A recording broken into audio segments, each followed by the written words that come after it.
kabla ya kuanza somo letu, tuombe. Baba yetu na Mungu wetu mtakatifu, tunakushukuru sana kwa ajili ya muda huu uliotupatia. Tunapoanza somo letu hili, naomba uweze kuwa nasi. Kila mmoja wetu anayesikiliza na anayetazama, utuunganishe kwa kitu kimoja. Kwa jina la Yesu tumeomba na kuamini. Amen. Mtazamaji, ni kukumbushe ya kwamba mwisho wa kipindi chetu hiki tutakuwa na muda mzuri sana kwa ajili ya kuombea yale ambayo umeandika, umetuma kwa njia ya SMS kwa namba yetu ambayo ni 0755 932 na 283. Kama nilivyokuambia ya kwamba haiwezekani kusoma jumbe zote kwenye kipindi hiki, lakini kwa vile ile simu iko nami hapa, ule ujumbe wako utakapoingia, nina muda wa kutosha kuomba kwa ajili ya jumbe zako zile, lakini pia na kusoma baadhi ya shuhuda ambazo utakuwa umetuma ili tuweze kuzisoma na ziweze kuwa baraka kwa watu wengine. Kwa muda wa wiki kama takribani 3 au 4 sasa, tumekuwa tukiangalia umuhimu wa imani. Tumeangalia katika staili mbalimbali, masomo mbalimbali. Tumeanza na kujua imani ina maana gani. Tumeangalia kile ambacho Mungu amekusudia ili tuweze kupokea katika utawala wa mbinguni, utawala wa kifalme. Nikukumbushe machache. Imani ni sarafu katika ufalme wa Mungu ambayo inatumika kununua chochote ambacho unakihitaji katika ufalme wa Mungu. Ikiwa unahitaji uponyaji, imani ndiyo sarafu pekee. Ikiwa unahitaji baraka, imani ndiyo sarafu pekee. Ikiwa unahitaji wokovu, ni kwa njia ya imani pia. Kwa hiyo imani imejaa vitu vingi ambavyo kama ukiwa nayo unaweza kupata chochote ambacho unakihitaji. Imani. Hata Yesu anasema atakapokuja mwana wa Adamu, je, atakuta imani duniani? Kumbe tunapoongelea juu ya watu ambao wanaweza wakashinda siku za mwisho, kupambana na nguvu mbili zinazoshindana, upande wa Kristo na upande wa Shetani, wale walioko upande wa Kristo, kitakachowafanya washinde ni imani. Imani ndio inawafanya kuwa washindi. Kwa kuwa unajua ya kwamba wakati mpinga Kristo atakaposimama, moja ya sera kubwa ambayo ataitumia kuwafanya watu waogope ili wamwabudu ni kuto kuuza wala kununua. Hii ndiyo silaha yake na mbinu yake kubwa ambayo ataitumia. Atawazuia watu kuuza na kununua. Watakaoweza kushinda ni wenye imani peke yao. Maana katika imani tunayaona mambo yasiyoonekana kana kwamba yanaonekana. Tunaona mambo yasiyokuwepo kana kwamba yapo tayari.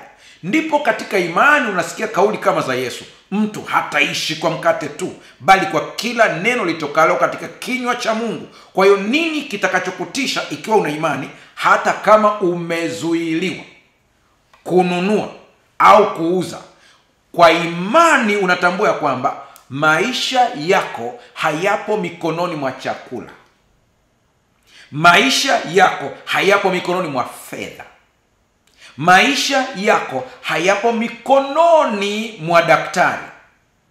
Ijapokuwa Mungu aweza kutumia fedha kuyafanya maisha yasonge mbele. Mungu aweza kutumia daktari kukuletea uponyaji. Mungu aweza kutumia chakula kufanya uendelee kuishi. Lakini chanzo cha uhai wako ni Mungu. Hapa ndipo unaweka imani yako kwa Mungu na wala sio kwa vitu. Hapa ndipo unaweka imani yako kwa Mungu na wala sio kwa watu. Hapa ndipo unaweka imani yako kwa yeye ambaye ndiye chanzo cha uhai, imani. Leo tuna somo la pekee sana. Linasema usifanye kosa kama la Kaini. Usifanye kosa kama la Kaini. Kaini alifanya nini? Unajua, nimesikia watu wakiitana majina mengi kama Abeli, lakini mara chache kusikia mtu akiitwa Kaini. Wapo. Haina maana mtu anaitwa Kaini lazima abebe tabia za Kaini. La hasha. Maana naamini Mungu alipomuumba Kaini hakumaanisha kwamba Kaini awe mbaya au awe mfano mbaya. La. Unajua kuna mtu mmoja katika Biblia ambaye anaitwa Yabesi.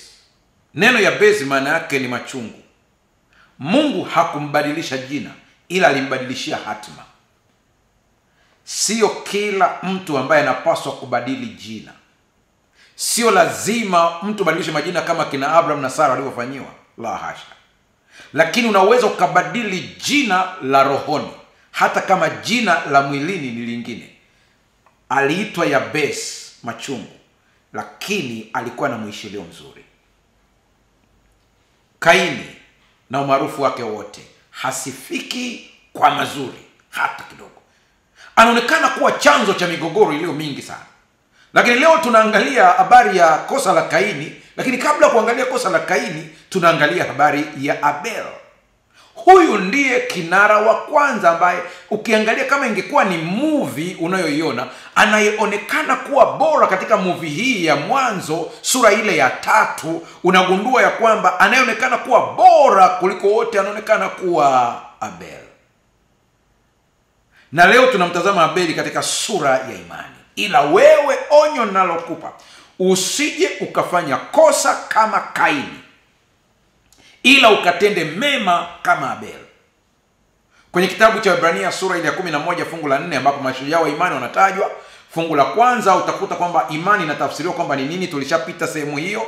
Unakuta kabisa sura ya 11 fungu la kwanza anaeleza imani ni nini. Lakini unaona unavyoendelea mpaka ile sura ya 2 na ya 3, unaona jinsi ambavyo vitu visivyoonekana vinatengeneza vitu vinavyoonekana, au kwa lugha nyingine, vitu vinavyoonekana havikutengenezwa kwa vitu vinavyoonekana bali visivyoonekana. Inatakiwa utulize akili yako kupambanua hii sentensi vizuri ili uone matokeo yake. Lakini pia unaona katika mstari wa 6 anapoelezea kwamba kwa imani, yani pasipo imani haiwezekani kumpendeza Mungu. Imani inaonekana kuwa chanzo cha kumpendeza Mungu. Mungu anataka aone mtu mwenye imani.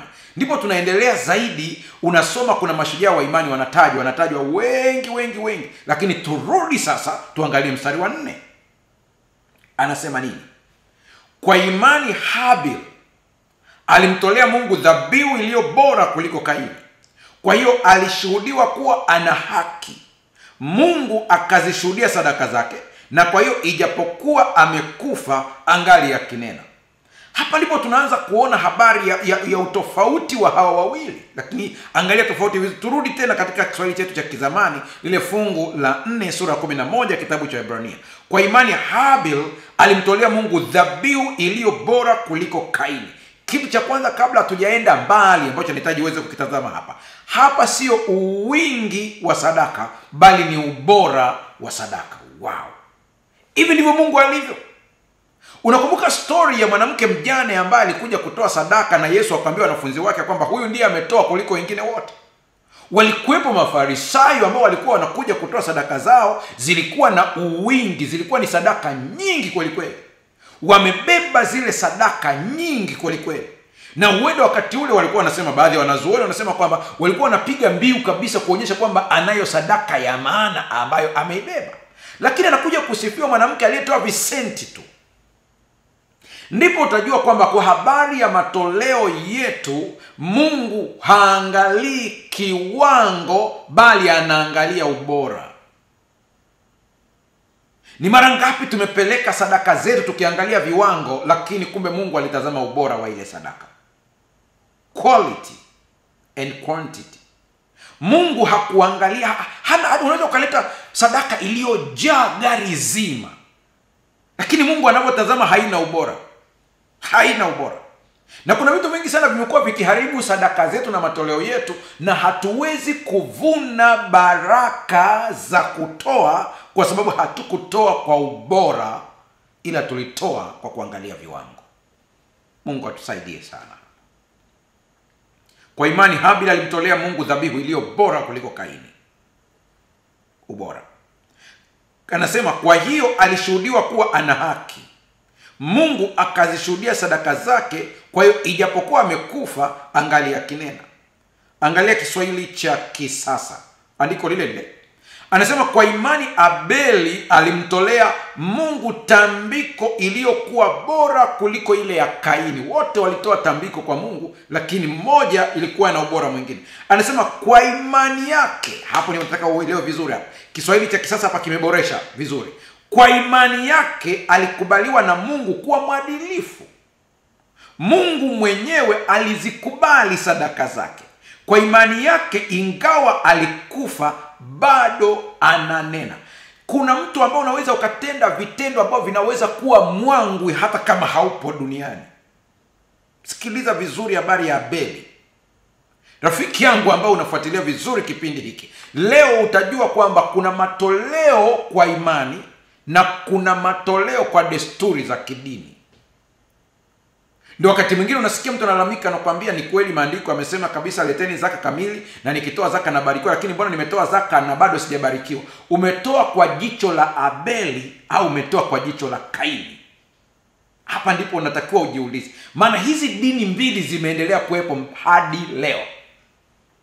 Haya madhehebu mawili yameendelea kuwepo hadi leo. Kwa wapo watoaji ambao wanatoa kwa kutumia barabara ya Abeli, lakini kuna watoaji ambao wanatoa kwa barabara ya Kaini. Na siku zote makundi haya mawili yanalumbana. Kundi moja likidai baraka kwa vile limetoa, hili ni kundi la Kaini, na kundi lingine likimshukuru Mungu kwa vile limepewa, hili ni kundi la Abeli. Wewe upo kwenye kundi gani? Usikimbie sana, tuliza akili yako uweze kuelewa. Kuna kutoa kwa imani na kuna kutoa kwa matendo ya sheria. Yote hii ni kutoa, lakini baraka ziko tofauti. Hizi ni hadithi ni hadithi ambazo zinatakiwa zitufundishe sisi leo. Mambo yote yalitokea ili kutuonya sisi tuliofikiriwa na mwisho ya nyakati hizi. Hii ni hadithi kuhusu ibada, dhabihu, imani, kukubaliwa na Mungu na kukataliwa. Swali kuu ambalo limewashangaza wasomi na waumini kwa muda mrefu ni kwa nini Mungu alikubali sadaka ya Abeli lakini akakataa ya Kaini? Ni gumzo. Ndio maana katika Ibrania sura ya 11 anasema, kwa imani ya Abeli alimtolea Mungu tambiko lilokuwa bora kuliko ile ya Kaini. Kwa imani yake alikubaliwa na Mungu kuwa mwadilifu. Mungu mwenyewe alizikubali sadaka zake. Kwa imani yake, ingawa alikufa, bado ananena. Kuna kitu kimetajwa kikirudiwa mara kwa mara katika fungu la 4. Kwa imani Abeli alimtolea Mungu tambiko lilokuwa bora kuliko ile ya Kaini. Kwa imani yake alikubaliwa. Vyote vinaenda kwa imani, kwa imani, kwa imani, kwa imani, kwa imani. Kwa imani anatoa sadaka, kwa imani anakubaliwa.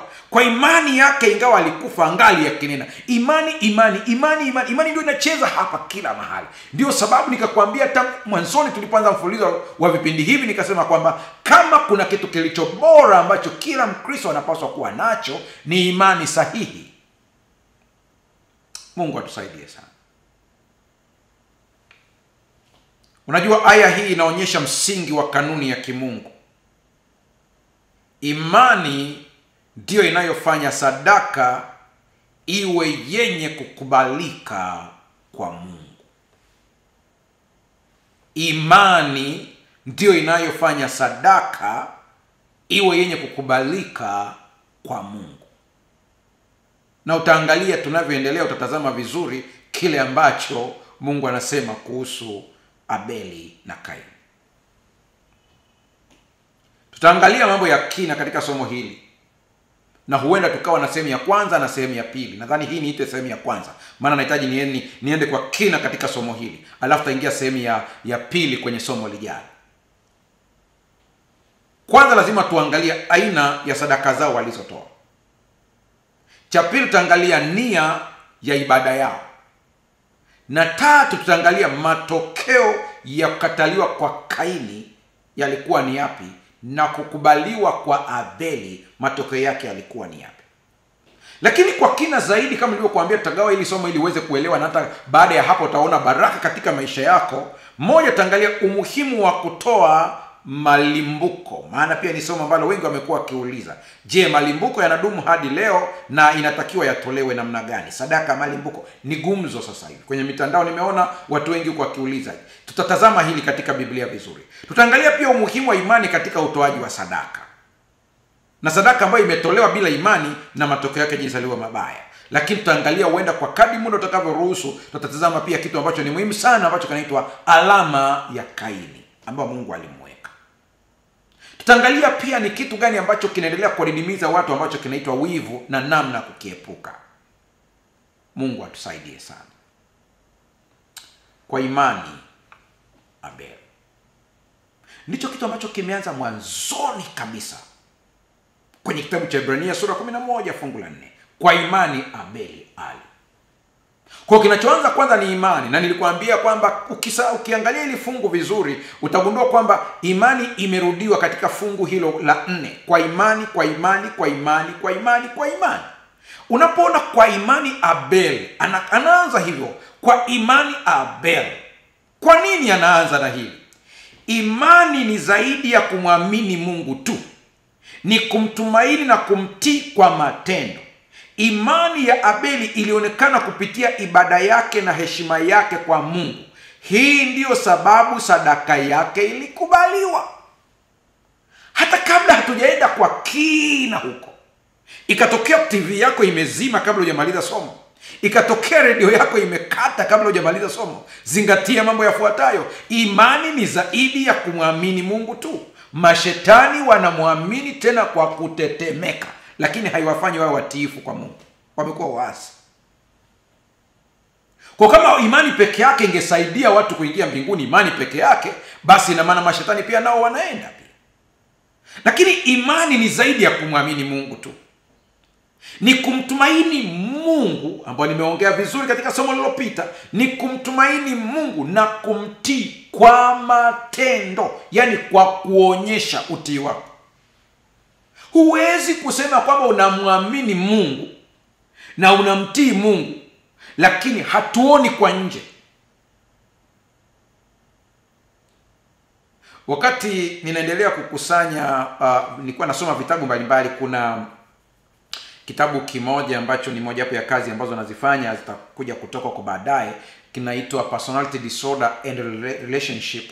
Kwenye kile kitabu ninaandika juu ya changamoto za mpangilio mbovu wa haiba disorder na matokeo katika mahusiano ya ndoa, kazini na maisha ya kila siku. Sasa ukiangalia kwa haraka, definition ya personality disorder ni jinsi ambavyo mtu anaweza kuyatazama mambo na kuyatafsiri na kuchukua maamuzi. Kwa hiyo ukichunguza unagundua kwamba kila mmoja ana disorder yake. Kila mmoja anayo, zinatofautiana. Ziko nyingi na inaweza ikawa kubwa, ikawa kidogo, lakini kila mmoja ana disorder yake. Ndio sababu katika pia saikolojia tunaamini ya kwamba kila mmoja ana blind spots zake za kitabia. Yaani kuna maeneo ambayo huoni madhaifu yako ila wengine wanaona. Ndio hii inatusaidia sana tuweze kujirekebisha kwa kusaidiwa na watu walio karibu nasi. Sasa tuende vizuri hapa. Mtu hawezi kusingizia ya kwamba mimi nina imani lakini matendo yangu msiyatazame. Natoa tahadhari hapa. Kila binadamu aliyezaliwa na mwanamke ana udhaifu kitabia. Lakini udhaifu kitabia sio sifa ya kujisifia. Kwa hiyo kwa lugha rahisi kabisa, mtu ambaye ndani yake ni mnyoofu ataonyesha unyoofu wake kwa matendo ya nje, ijapokuwa kwa vile ana udhaifu wa kurithi kwa Adamu, kuna maeneo ataonyesha udhaifu sio kwa makusudi, ila ni kwa mapungufu ya kimaumbile ambayo Roho Mtakatifu anamfanyia kazi kumnyoosha. Kwa hiyo hapo usije ukachanganya mada na ukatumia kisingizio. Kwa hiyo imani ni zaidi ya kumwamini Mungu tu, ni kuonyesha utii wetu kwa Mungu kwa matendo. Imani ya Abeli ilionekana kupitia ibada yake na heshima yake kwa Mungu. Hii ndiyo sababu sadaka yake ilikubaliwa. Sadaka yake haikuwa tu tendo la kidini, bali ilikuwa ni ishara ya nje ya imani yake ya ndani katika mpango wa Mungu wa wokovu. Matendo yake yalidhihirisha moyo wake ulioendana na mapenzi ya Mungu, akitambua kuwa ibada ya kweli inajengwa juu ya imani na utiifu. Unajua kuna watu wengi sana wanatenda matendo ya kidini lakini sio matendo ya kiroho. Tutaona hapo baadaye jinsi vinavyotofautiana. Kuna sheria za kidini ambazo kwa nje zinaonekana kuwa nzuri na zenye mvuto, lakini kiroho hazina matokeo yoyote. Hata Yesu alipokuja aliziponda kabisa. Akaambia ole wenu waandishi na Mafarisayo. ambao mnayapaka makaburi rangi, lakini ndani ana mifupa. Yaani kwa lugha nyingine, kuna mtu ambaye ana pretend kuwa mtu mwema kwa nje, lakini ndani ameoza. Ila kuna mtu ambaye tangu moyo wake ulivyo mpaka nje anaonekana kuwa mtu mwema. Hawa ni watu wawili tofauti. Kuna mtu anatenda kitu kwa ajili ya faida, lakini kuna mtu anatenda jambo jema kwa sababu ni vyema kutenda jambo jema. Turudi kidogo. Wanandoa huwa ninapoongea nao napenda kutumia hili neno.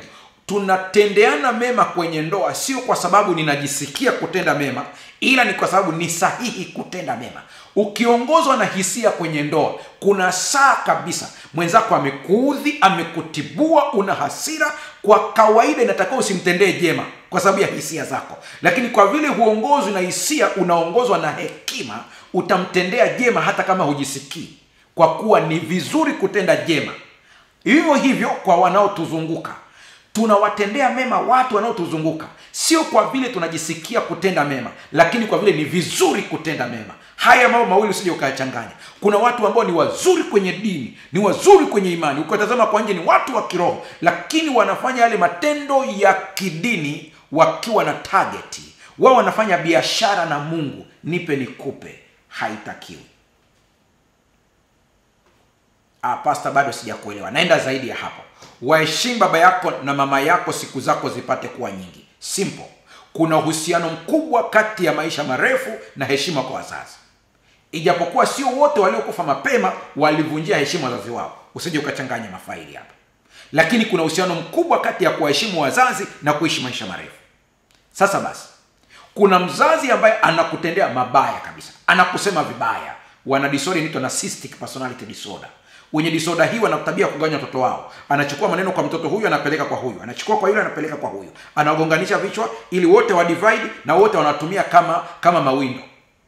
Na umemtambua mzazi wako kabisa ni mchonganishi, au umejua mzazi wako anakufanyia vitu vibaya. Lakini kwa kanuni sio kwamba unatakiwa umheshimu mzazi kwa vile anatenda vizuri au anakutendea mazuri. Unamheshimu mzazi kwa sababu ni mzazi. Wow. Hiyo isikilize vizuri hapa. Ndio maana nikisikia mtu yeyote ambaye amegoma kumsaidia mzazi wake kwa sababu ana ugomvi na mama yake, baba na mama wana ugomvi, na mtoto kaingilia ule ugomvi ukaamua kutokuwasaidia, laana iko juu yako. Ule ugomvi haukuhusu, na hata kama ikatokea umepishana na mzazi wako, ni jukumu lako kumheshimu na kumsaidia, sio kwa vile anakutendea mema, ila kwa kuwa ni haki yake kama mzazi. Ndani ya damu yako kuna DNA ya kwake, kuna vinasaba viko hapo. Na mtu yoyote mwenye akili, unakuta umeanza kuwa na akili, unakuta kwamba baba yako na mama yako waliachana, na ukaanza kumtafuta baba yako, ukajua mahali alipo, na unahitaji kumsaidia. Mama yako anakuambia nitakulaani ukimsaidia.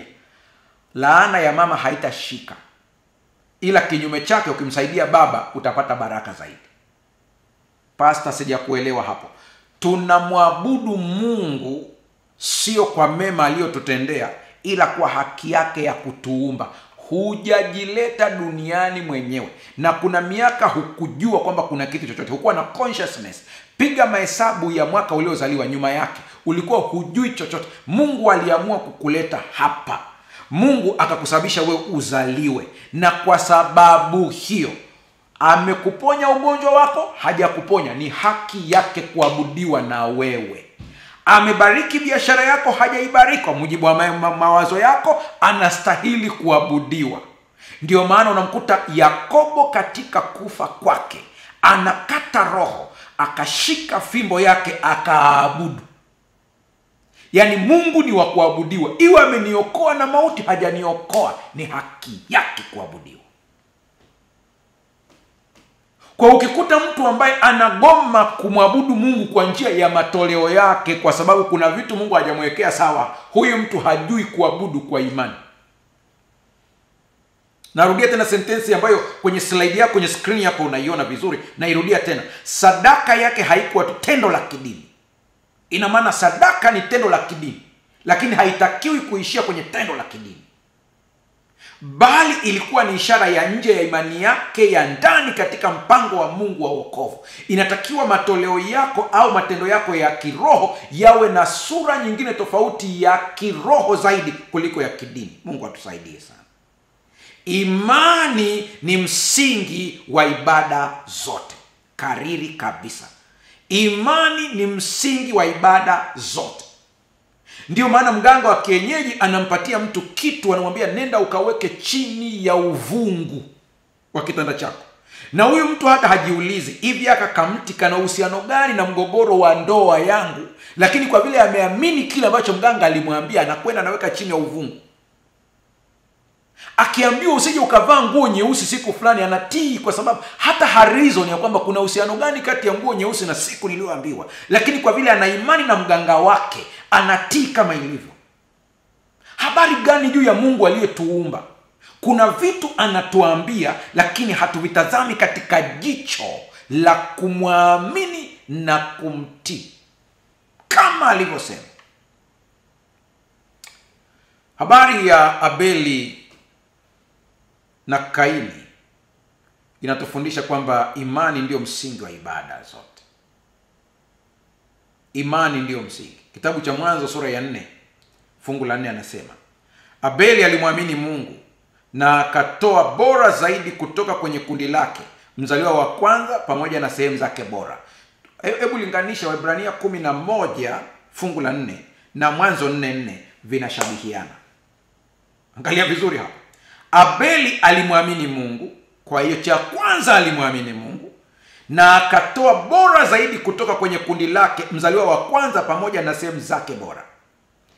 Ndiyo hii inatakiwa uibebe kwenye ubongo wako sasa, ya kwamba ukiona Kaini analaumiwa kwa sadaka yake, ni kwa vile kulikuwa na maelekezo sahihi ya namna ya utoaji ambayo yeye aliyapuuza. Kwa ukiona Mungu analaumu, ni kwa sababu kuna kitu Bwana alipuuza. Na ukitaka ujue kuna kitu alipuuza, ni hii kauli inayotumika, Abeli alimwamini Mungu na akatoa bora zaidi. Kwa hiyo matoleo yalitanguliwa na imani. Hiki ni kitu muhimu sana ukizingatia hapo. Kwa hiyo kuna kitu Mungu alisema, Abeli akakiamini, na alivyokiamini akatii.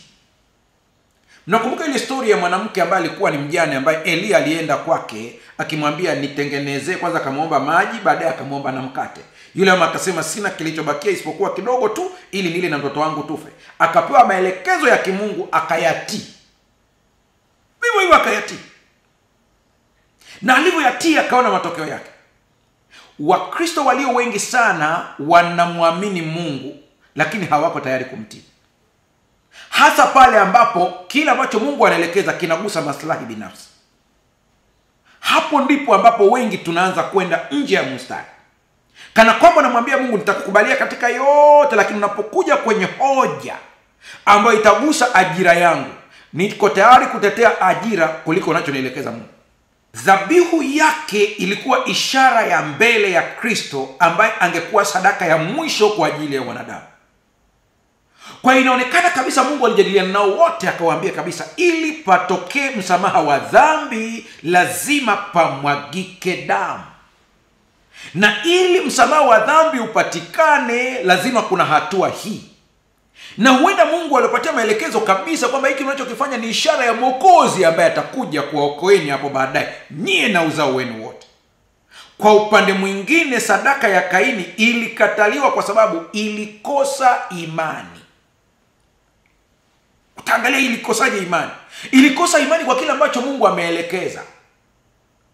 Huenda alianza kutumia reason za kibinadamu, alianza kutumia kutafakari kwa kibinadamu, akaanza kutumia dhana za kibinadamu, zikaanza kuingia kwenye akili yake kwamba inakuwaje kondoo ndiye atumike kwa ajili ya ondoleo la dhambi, aniokoe mimi niliyokosea. Si ni bora ingetumika hata mazao ya ardhi ambayo kiukweli ndio tunayokula, na sisi tumetoka ardhini humo humo. Huenda akaanza kutafakari kibinadamu.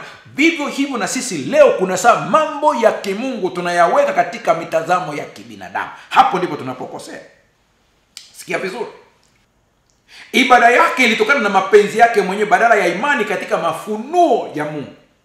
Kwa alijipangia ibada yake kama anavyotaka. Ni mara ngapi Mungu ametoa maelekezo na tunajipangia ibada zetu? Hata tunapokuja kwenye kuzozana, ninatumia neno kuzozana, katika tofauti zetu za kimadhehebu, kuna saa tunaweka Biblia pembeni, tunaanza kutumia reasons. Tunaanza kutumia uelewa wetu binafsi. Ni kweli madhehebu ni matokeo ya uelewa unaofanana. Yaani wale ambao mnafanana uelewa mnaunda dhehebu lenu. Mkitokea mnakuwa na uelewa wenu mnaunda dhehebu lenu. Kwa hiyo imekuwa ndio matokeo yako hivyo. Lakini nataka niseme hivi, mimi sina shida na dhehebu lako. Lakini swali liko hapa, je, unachokiamini kinaungwa mkono na Biblia ambayo ndio chanzo cha yote? Kwa mgogoro wa Abeli ilikuwa ni kwamba yeye Abeli na Kaini walitofautiana katika mfumo wa ibada. Mmoja ana ibada ambayo ni maelekezo ya Mungu ambaye ni Abeli, na Kaini ana ibada ambayo ni maelekezo ya maono binafsi. Kwenye kitabu cha Ibrania sura ile ya 11 fungu la 6 anasema, basi pasipo imani haiwezekani kumpendeza Mungu. Kwa maana kila mtu anayemwendea Mungu ni lazima aamini kwamba Mungu yupo na kwamba Mungu huwatuza wale wanaomtafuta. Kiswahili cha kisasa, tuzo. Ibada yako ya kwanza ili uweze kubalika, unapoenda kwenye ibada kanisani, unafanya ibada nyumbani kwako, unafanya ibada popote, umeenda kwenye msitu, unafanya maombi, lazima ili ibada ikubalike. Ni ibada ya matoleo, umeamua kumwabudu Mungu kwa njia ya matoleo. Iwe umeamua kumwabudu Mungu kwa njia ya kusaidia maskini, umeamua kumwabudu Mungu kwa kuunga mkono kazi yake, kwa mfano kujenga makanisa, kuwasaidia wainjilisti wanaohubiri, wachungaji, kwa namna yote ile umeamua kufanya hivyo. Lakini lazima ibada yako ijengwe katika mambo yafuatayo. Moja ni kwamba Mungu yupo. Namba 2, Mungu anawapa thawabu wale wanaomtafuta. Yaani kumtafuta Mungu kwako sio bure, kunalipa. Japo isiwe ndio msukumo wa lengo la kumtafuta, ila mtafute Mungu kwa imani ya kwamba Mungu yupo na ana haki ya kutafutwa, alafu mengine atakuja ni matokeo. Biashara hiyo inalipa kabisa.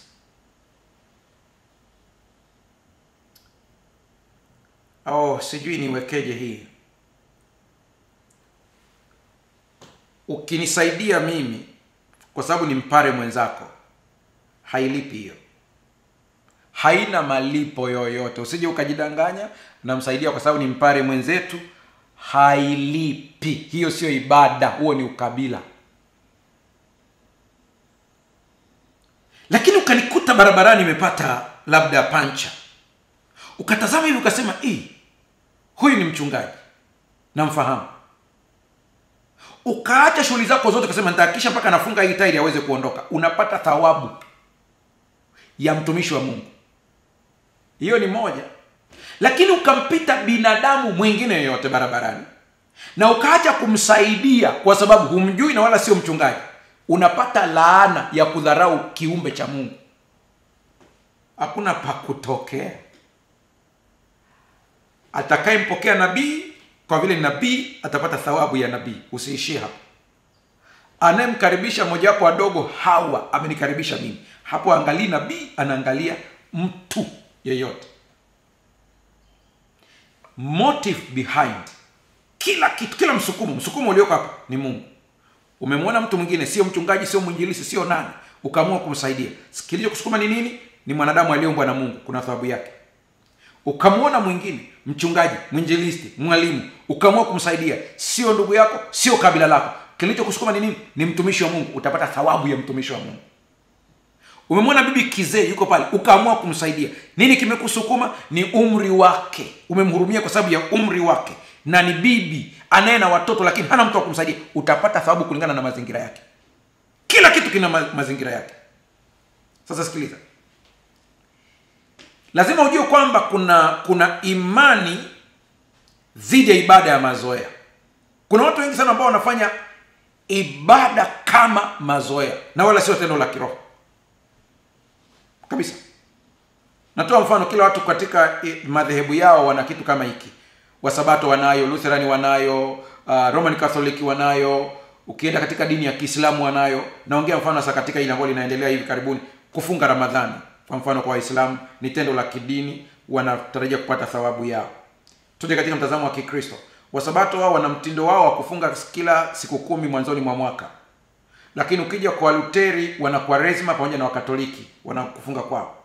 Sasa mtu ambaye anafunga kama utaratibu wa dhehebu lake, hakuna thawabu ndani yake. Hiyo ni funga ya kidini.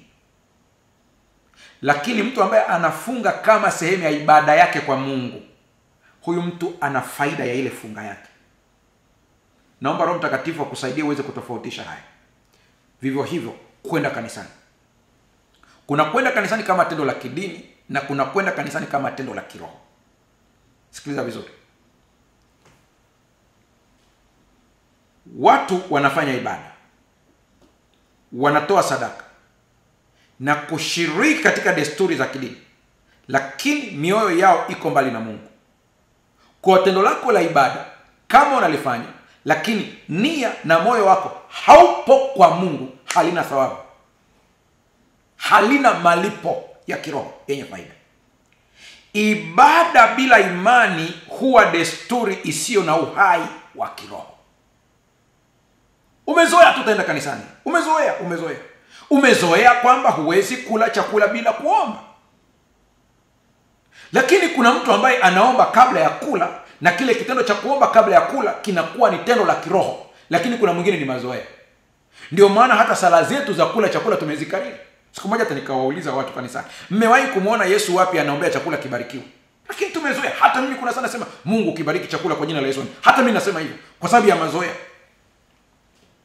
Lakini unapoelewa maana ya kuomba kabla ya kula, kwamba maana yake ni nini, utaomba katika sura ya kiroho zaidi kuliko ya desturi za kidini. Kwa mfano, nenda kaangalie pote Yesu alipokuwa ameitwa au ameombwa aombee chakula alipokuwa duniani, au alipofanya hivyo kwa ajili ya chakula kuliwa.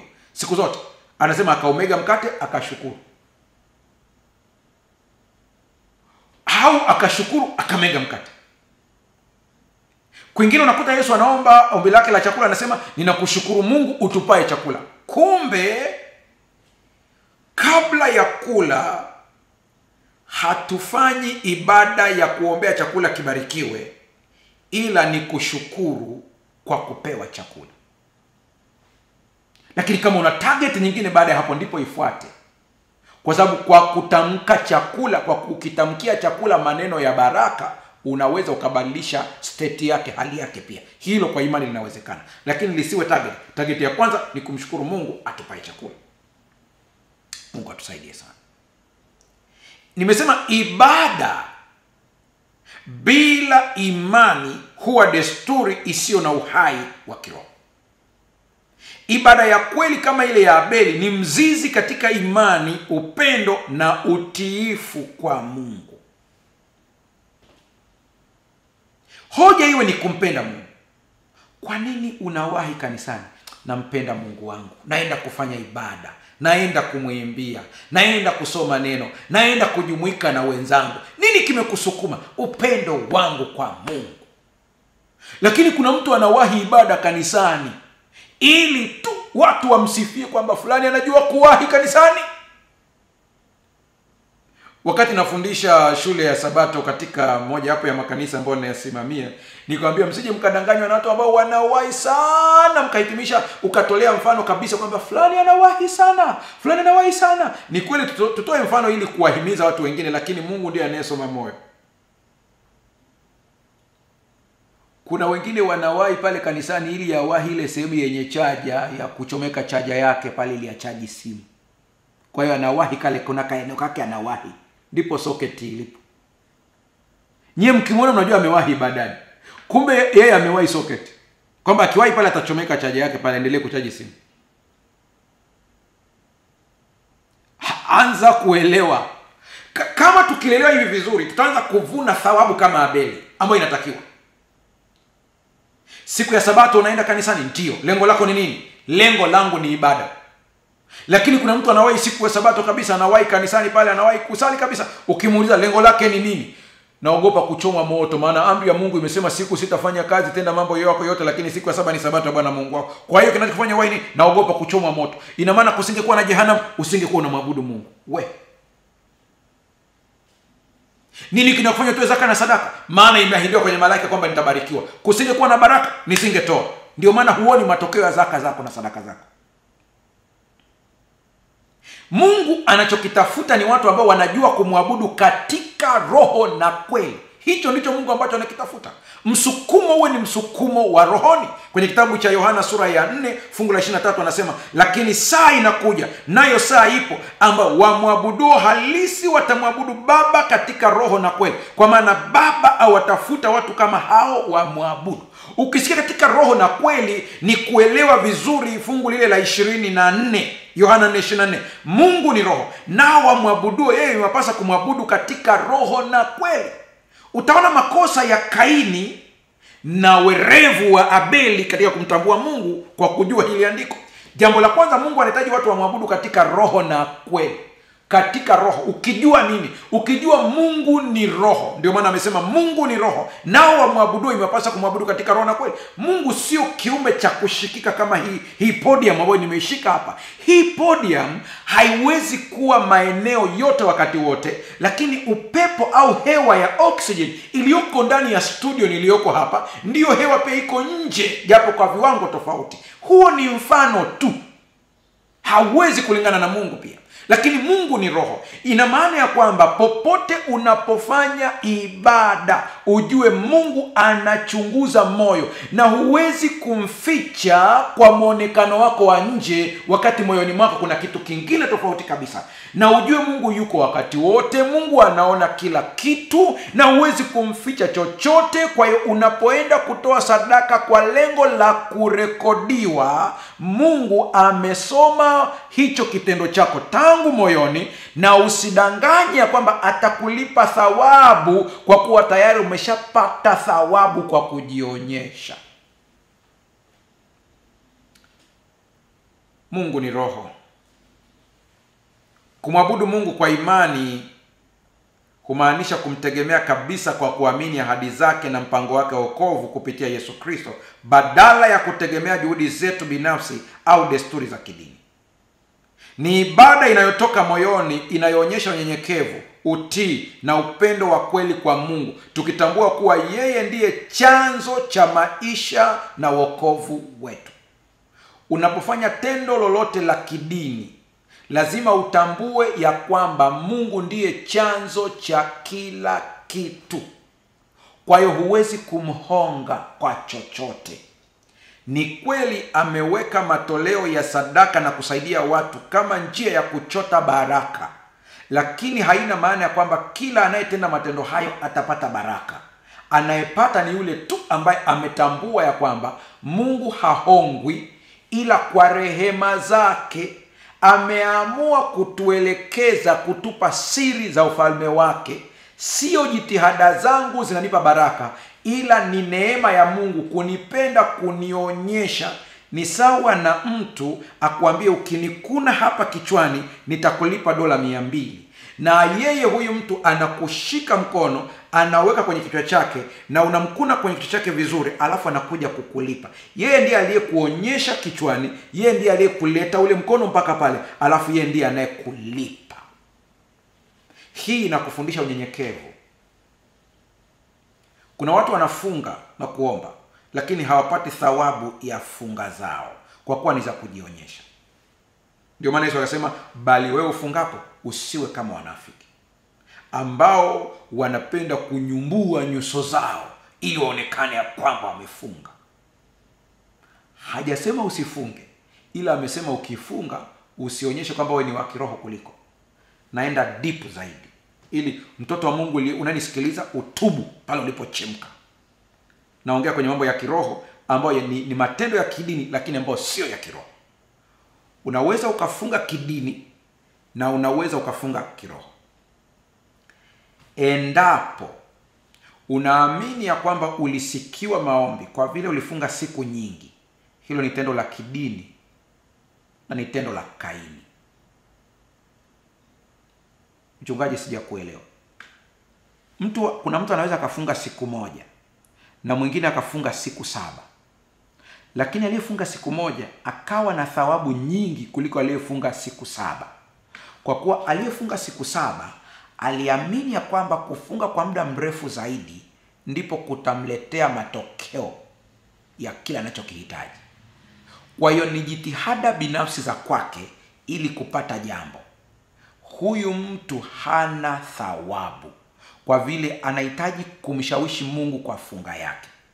Aliyefunga siku moja, kwa nini amefunga kidogo na anapata thawabu? Ni kwa sababu funga yake ilikuwa na lengo la kujinyenyekeza, ili apondeke mbele za Bwana. Udhaifu wake na kiburi chake anakiweka chini, ili Mungu aingilie kati. Huyu ana thawabu kwa kuwa hata funga yake haileti katika madai ya kupewa, ila ilikuwa ni njia ya kujishusha, humbling yourself, kujishusha binafsi.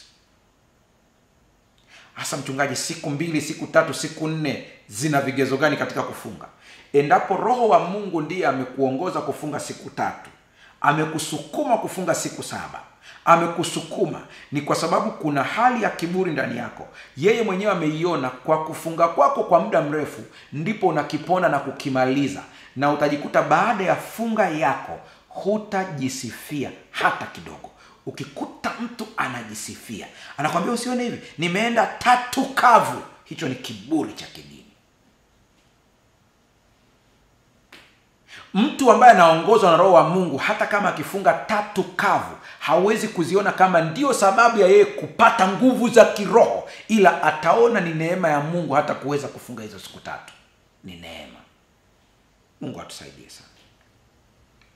Waebrania 11:6. Basi pasipo imani haiwezekani kumpendeza Mungu, kwa maana kila mtu anayemwendea Mungu ni lazima aamini kwamba Mungu yuko na kwamba huwatuza wale wanaomtafuta. Kaini huenda alitoa mazao mengi kuliko Abeli, mazao ya ardhi, mwingine akatoa ya wanyama, lakini hayakuwa bora. Ibada inapaswa iwe ibada inayotoka moyoni, ya kumtambua Mungu na upendeleo wake, na wala sio kumhonga Mungu kwa vitu vyetu. Mathayo 15:8 anasema, watu hawa uniheshimu kwa midomo yao, lakini mioyo yao iko mbali nami. Rafiki yangu, unaweza ukamwabudu Mungu kwa kutamka, lakini haitoki moyoni. Mungu hataki matendo matupu ya kidini. Anatafuta waabudu wa kweli ambao wanamwamini kwa moyo wote. Sadaka ya Abeli ilikubaliwa kwa sababu ilitolewa kwa imani, ikionyesha moyo ulioelewa haja yake kwa Mungu. Moyo ulioelewa umuhimu wa Mungu katika maisha yangu. Moyo unaotambua ya kwamba ninamhitaji Mungu, sio Mungu ananihitaji mimi. Usije ukadhani ya kwamba zile sadaka zako ndio zimesaidia kanisa kujengwa, ila Mungu wewe ndio unayemhitaji Mungu zaidi. Kwa hiyo Mungu hakuhitaji wewe kama unavyodhani. Mungu anaweza akaamuru chochote kikawa. Mungu anaweza akatamka tu karatasi zote zikawa pesa na kanisa likajengwa. Ila ukiona amekushirikisha kujenga kanisa, ni kwa sababu wewe ndio unayemhitaji yeye. Kwa hiyo amekufanya kuwa partner, mbia katika biashara yake, ili wewe ndio ufaidike.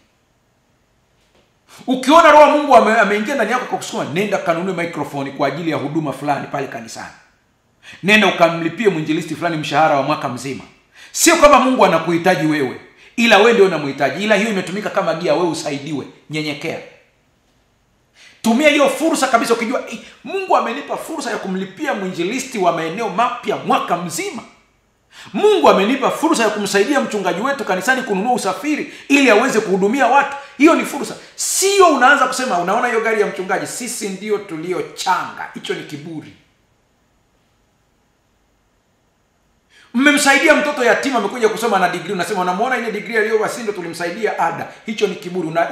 Unachukua thawabu zako zote unazipoteza. Nyenyekea. Ukimuona yule mtoto mliyemsaidia kulipa ada, ukimuona yule mlemavu mliyemjengea nyumba, ukiona yule mliyemnunulia baskeli, ukiona mtu ambaye mlimsaidia, mtumishi wa Mungu mmemsaidia, ukiona kile kitu ambacho mlimsaidia, ukikiona tu pale pap, natoa tu mfano, ukaona kwamba wewe ndio ulinunulia lile koti ambalo amevaa pale, ukitazama ile koti la Pastor Mbaga mimi ndio nimenunua, ukiona hivyo, ile wakati unakumbuka, ukimtazama pale, badala ya kuwa na ile pride ya kwamba nilimnunulia, ndani ya moyo wako sema Mungu nakushukuru, ulinipa fursa ya kushiriki kazi yako. Zile maiki pale kanisani ni neema. Zile tiles pale kanisani ulizoweka, mabati ulionunua ni neema. Usiwe na kiburi. Ukiwa na kiburi ni sadaka ya Kaini. Ukiwa mnyenyekevu ni sadaka ya Abeli. Sadaka ya Kaini, ingawa ilitolewa, ilikataliwa kwa sababu haikuwa na kiini cha ibada ya kweli, imani na utiifu. Wakati fulani nikifanya changizo kwa ajili ya kujenga makanisa, wengine mmeshaona, nilikuwa pale Mwenge, tukawa kule Bunju na maeneo mengine mengi. Huwa nawaambia watu wakati ule wa ile sadaka inapotolewa, ninatamani ya kwamba kila mmoja atoe kwa hiari, sio kwa kulazimishwa. Iwe ni hiari ya kutoka moyoni kabisa, lakini sio kutishiwa, kuna moto utakuchoma, sui kuna hiki kuna hiki, hivi tisho vitakufanya utoe lakini hakuna thawabu. Nakumbuka nikiwa pale Mwenge tuliwaita watu kulingana na uwezo wa kiuchumi. Kwa hiyo walinaotoa kiasi kadhaa wakawa wanakuja. Sikia, kwa nini tuligawa watu vile? Uchumi haufanani. Hata kwenye Biblia ukiangalia, kuna mwanamke alitoa senti, Yesu akamsifia. Kuna jamaa walikuja wakatoa vingi, Yesu akawaponda. Mtu mmoja akasema, mchungaji mbona anaombea makundi tofauti tofauti? Ina maana kwamba anawabagua watu kulingana na fedha zao. Waliotoa milioni anawaombea waliotoa kwa makundi tofauti tofauti. Sikiliza, hoja sio kwamba ninawaombea watu kulingana na idadi ya fedha waliotoa, ila kila mmoja ninamuombea kulingana na wito alioitwa. Kuna mtu ambaye anatoa shilingi milioni 5 lakini Mungu alimuita katika wito wa milioni 100. Yale maombi yanafanya vitu viwili. Yale maombi ni baraka kwa aliyetikia wito kwa uhalali kulingana na kipato chake. Lakini yale maombi pia ni hoja ya kujihoja kwamba hivi nimejitoa katika kiwango ambacho kinatakiwa. Mungu atusaidie sana. Kabla tujafunga, endelea kutuma maombi yako hapo, ambapo tutaingia kwenye maombi muda si mrefu. Lakini kuna kitu ambacho natamani niweze kukupatia kabla tujafunga. Leo ni sehemu ya kwanza ya somo. Jumatano ijayo tutaingia sehemu ya pili. Napenda kunukuu kitabu kinaitwa Patriarchs and Prophets, ukurasa wa 72, paragrafu ya kwanza. Nitasoma kwa lugha ya mkoloni, alafu nitasoma kwa Kiswahili pia. Anasema hivi: Abel had grasped the great principles of redemption. He saw himself a sinner, and he saw sin and its penalty, death, standing between his soul and communion with God. He brought the slain victim, the sacrificed life, thus acknowledging the claims of the law that had been transgressed. Angalia vizuri, transgressed. Abeli alielewa kanuni kuu za ukombozi. Aliona kwamba yeye ni mwenye dhambi na alitambua dhambi na adhabu yake. Mauti zimesimama kati yake na uhusiano na Mungu. Alimleta mnyama aliyochinjwa, maisha yaliyotolewa kafara. Hivyo akakiri au akakubali madai ya sheria ya Mungu iliyovunjwa. Abeli alielewa umuhimu wa dhabihu ya upatanisho. Alitambua hali yake ya dhambi. Alijua kuwa damu pekee ndio inaweza kuleta ondoleo la dhambi. Sadaka yake haikuwa tu tendo la kutoa, ilikuwa ushuhuda wa hitaji lake la ukombozi na imani yake katika ahadi ya Mungu ya ukombozi au ya Mwokozi. Kwa upande mwingine, Kaini alishindwa kutambua haja yake ya upatanisho. Aliamua kumtolea Mungu sadaka kulingana na mawazo yake mwenyewe badala ya kufuata maagizo ya Mungu. Alitoa sadaka ambayo iliwakilisha juhudi za kibinadamu badala ya mpango wa Mungu wa wokovu. Hii inaonyesha kuwa imani si tu shughuli za kidini, ndiyo inayofanya ibada iwe yenye maana na kukubalika kwa Mungu. Rafiki yangu unanitazama sasa, kila unapofanya tendo la kidini lolote, ili liwe na maana, lazima liwe ni ibada kwa Mungu wa kweli. Na lazima uwe na moyo kama wa Abeli, na sio moyo wa Kaini. Yeye alileta matikiti maji, yeye akaleta bamia, yeye akaleta vitu vingi, lakini moyo wake ulikuwa mbali na Mungu. Kabla ya kutoa sadaka yako popote pale, zaka, msaada, ibada, tendo lolote, moyo wako na ukubaliwe na Mungu. Tunapoingia kwenye maombi sasa, hata yale unayoyaombea, unahitaji Bwana akutendee kwa sababu gani? Lengo ni nini? Unahitaji Mungu akupe maisha marefu duniani ili nini? Unahitaji Mungu aibariki biashara yako ili nini? Kubali kuwa mfereji kupitia biashara iwe baraka. Kubali kuwa mfereji kupitia ndoa yako. Kubali kuwa mfereji kupitia elimu yako, uwe baraka kwa jamii, watu wamuone Mungu. Na tunapokwenda kuomba sasa, rafiki yangu unayenitazama, mwambie Bwana, niumbie moyo safi. Mungu anakwenda kuponya magonjwa yako, Mungu anakwenda kuponya ndoa yako, Mungu anakwenda kuponya watoto wako, Mungu anakwenda kutendea muujiza. Kila mmoja mwambie Mungu jambo lako sasa. Tuombe. Baba yetu na Mungu mtakatifu, tumemaliza sehemu tu ya kwanza ya somo hili, lakini nakusihi kila mmoja wetu aliyesikia akajifanyie tathmini. Anakwenda kanisani kufanya nini? Anakwenda kwenye semina kufanya nini? Anatoa sadaka ili nini? Anatoa zaka ili nini? Anasaidia watumishi wako ili nini? Haya majibu yakamsaidie kuwa mwabudu wa kweli anayeabudu katika roho na kweli. Lakini Mfalme wa amani, naomba kwa ajili ya watoto wako wote ambao wanapitia changamoto. Yuko mtu ambaye anatazama anapitia changamoto za kiuchumi. Ametuma ujumbe wake kwenye simu, mwingine anachati hapo kwenye YouTube, anatuma ujumbe kwenye YouTube. Naomba ukampatie kufunguliwa kwake, na unapombariki kiuchumi ni ili na yeye akawe baraka na akaliinue jina lako. Ninaomba kwa ajili ya mgonjwa, mpatie afya njema, mpatie kufunguliwa kwake kama ulivyotenda kwa Dorcas, ili aendelee kuwa baraka kwa wengine, na huyo anayetazama afya yake njema ikarejee tena. Ukaponye magonjwa yake, ukampatie watoto wa kiume na wa kike, ili ndimi zake zikatangaze habari njema na watu wengi waweze kuokolewa, na watoto wake wakawe ni baraka kama ilivyokuwa kwa Samueli. Kuna mtu ananyanyaswa kazini, ukamtetee Bwana. Kuna mtu ambaye ana changamoto katika ndoa yake, ukampiganie. Kuna mtu ambaye anatafuta ajira, ukamfungulie milango ya baraka. Kuna mtu ambaye anatafuta uraia wa nchi fulani, mfanyie wepesi. Kuna mtu anatafuta visa, ukapate kumbariki. Kuna mtu aliyefungwa na pepo wabaya, wakaondoke katika mwili wake na nafsi yake, awe huru kuanzia leo kwa jina la Yesu Kristo. Na kila tunapobarikiwa, acha ndimi zetu zikamtukuze Mungu wa miungu. Kwa jina la Yesu Kristo tumeomba na kuamini, amen. Mpendwa mtazamaji na msikilizaji, kwa yote ambayo Bwana atakutendea, tuma shuhuda zako. Lakini pia unaweza ukakomenti chini ya video. Share linki kwa watu wengi. Tukutane Jumatano ijayo tunapoingia sehemu ya pili. Bwana akubariki.